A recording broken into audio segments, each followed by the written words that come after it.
സന്ദർശന വിവാദത്തിൽ നിയമ നടപടിക്കൊരുങ്ങിയ Argentina football association. Reporter broadcasting കമ്പനിക്കെതിരെ നടപടി, കരാർ ലംഘനം ചൂണ്ടിക്കാട്ടി. കരാർ ഒപ്പിട്ട് 45 ദിവസത്തിനകം പകുതി തുക നൽകണമെന്ന വ്യവസ്ഥ പാലിച്ചില്ല. ഉത്തരവാദിത്തം റിപ്പോർട്ടർ ബ്രോഡ്കാസ്റ്റിംഗ് കമ്പനിക്കെന്ന് കായിക മന്ത്രി വി അബ്ദുറഹ്മാൻ.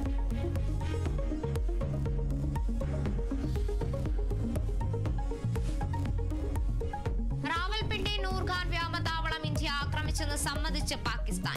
സൈനിക മേധാവി പുലർച്ചെ തന്നെ ഇക്കാര്യം അറിയിച്ചെന്ന് പാക് പ്രധാനമന്ത്രി ഷഹബാസ് ഷെരീഫ്. വ്യോമതാവളങ്ങളിൽ മിസൈൽ പതിച്ചെന്ന് പാകിസ്ഥാൻ സമ്മതിക്കുന്നത് ഇതാദ്യം. वज़ीर आज़म साहब, हिंदुस्तान ने अपने बैलिस्टिक मिसाइल अभी लॉन्च किए हैं. एक नूर खान एयरपोर्ट पे गिरा है. അഫ്ഗാനിൽ നിന്നുള്ള ട്രക്കുകൾക്ക് അനുമതി നൽകി ഇന്ത്യ. അട്ടാരി വാഗ അതിർത്തി ഇന്ത്യ തുറന്നു.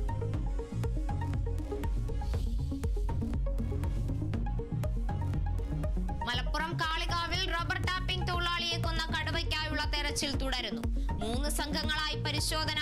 കടുവയെ കണ്ടെത്തുന്നതുവരെ ദൗത്യം തുടരുമെന്ന് നിലമ്പൂർ സൗത്ത് DFO ധനിക് ലാൽ. കടുവയെ സാന്നിധ്യം ഉറപ്പിച്ച ശേഷം കുങ്കിയാനകളെ കൊണ്ടുപോകുമെന്നും DFO.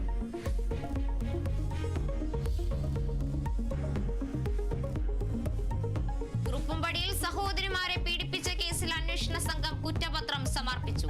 പീഡനം അമ്മയും ആൺസുഹൃത്തും ചേർന്ന് പീഡനം മദ്യം നൽകിയ ശേഷമെന്നും കുറ്റപത്രത്തിൽ. കേസിൽ നിർണായകമായത് രഹസ്യമൊഴി. കുറ്റപത്രം സമർപ്പിച്ചത് പെരുമ്പാവൂർ മജിസ്ട്രേറ്റ് കോടതിയിൽ.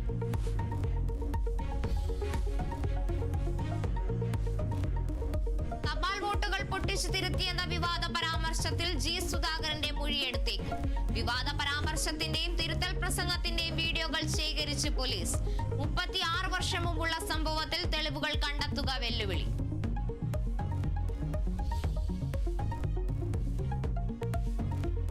തിരുവനന്തപുരം വഞ്ചിയൂരിൽ യുവ അഭിഭാഷകയെ മർദ്ദിച്ച കേസിൽ പ്രതി ബെയിലൻ ദാസിന്റെ ജാമ്യാപേക്ഷ ഇന്ന് പരിഗണിക്കും. ജാമ്യാപേക്ഷ പരിഗണിക്കുന്നത് തിരുവനന്തപുരം മജിസ്ട്രേറ്റ് കോടതി. മെയ് 27 വരെ റിമാൻഡിലായ ബെയിലൻ തിരുവനന്തപുരം ജില്ലാ ജയിലിൽ.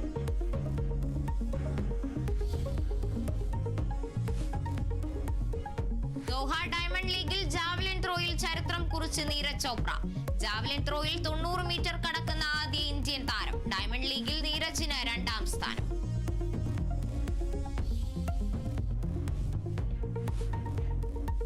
ഇന്ത്യ പാകിസ്ഥാൻ സംഘർഷത്തെ തുടർന്ന് നിർത്തിവെച്ച IPL മത്സരങ്ങൾ ഇന്ന് പുനരാരംഭിക്കും. ലീഗിൽ അവശേഷിക്കുന്നത് 17 മത്സരങ്ങൾ. പ്ലേ ഓഫ് ലക്ഷ്യമിട്ട് ബംഗളൂരു കൊൽക്കത്തയ്ക്കെതിരെ. മത്സരം രാത്രി 7:30 ചിന്നസ്വാമി സ്റ്റേഡിയത്തിൽ.